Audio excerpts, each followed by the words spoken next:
జగిత్యాల జిల్లా మేడిపల్లి మండల కేంద్రంలోని జాతీయ రహదారి 63పై ఆటో డ్రైవర్ల ఆందోళన చేపట్టారు. కాంగ్రెస్ పార్టీ ప్రవేశపెట్టిన 6 గ్యారంటీల్లో భాగంగా ఆర్టీసీ బస్సులో ఉచిత ప్రయాణం వల్ల మేము నష్టపోయామని డ్రైవర్ల ఆవేదన వ్యక్తం చేశారు. ఈ కార్యక్రమంలో మండలంలోని auto union president Kishore, Anil, Surender, Ashok, వివిధ గ్రామాల ఆటో డ్రైవర్లు పాల్గొన్నారు. అయ్యా ముఖ్యమంత్రి గారు, ఈ ఉచిత బస్సు ప్రయాణం వల్ల కొన్ని లక్షల మంది జీవితాలు రోడ్డు పడినాయి. అయ్యా మీరు ఈ యొక్క నిర్ణయాన్ని వెనక్కి తీసుకొని ఇది మాకు సహాయపడగలరని తెలియజేస్తున్నాము.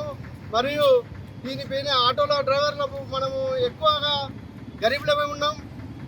ఈ ఫైనాన్స్లలో అప్పులు చేసి బ్యాంకులలో అప్పులు చేసి కట్టుకోలేక, ఫైనాన్స్లలోను మరియు బ్యాంకులోను అప్పులు చేసి కట్టుకోలేని పరిస్థితి. అయ్యా మా కుటుంబాలు లక్షల కుటుంబాలు రోడ్డున పడిపోతున్నాయి.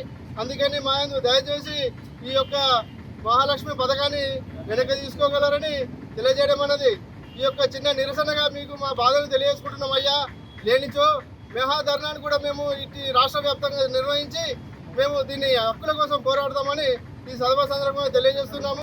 లేదా మాకు ఈ యొక్క మహాలక్ష్మి పథకాన్ని ఇలాగే ఉంచినట్లయితే మా ఒక్కొక్క డ్రైవర్కు మినిమం నెలకు 20,000 రూపాయల చొప్పున డ్రైవర్ వృత్తిని ఇవ్వాల్సిందిగా మన ఆటో సంఘం తరఫున జగిత్యాల జిల్లా మేడిపల్లి మండల్ మొత్తం మండలం నుంచి మేము ఈ యొక్క కార్యక్రమం ఇచ్చడం జరిగింది. అయ్యా ముఖ్య విషయం ఏంటంటే ఇదే, మా బతుకులు బస్సులు పడ్డాయి. మమ్మల్ని మేము కూడా వేసినాం. అయ్యా ఓటు మేము కూడా కాంగ్రెస్గా వేసినాం. మీరు రావాలన్నది మాకు కూడా ఒక మంచి ఉపాధి కల్పించి మమ్మల్ని ఆదుకోవాలని మేము మీ మనసారా కోరుకుంటున్నాం. అయ్యా జై డ్రైవర్ అన్నా, జై డ్రైవర్ అన్నా.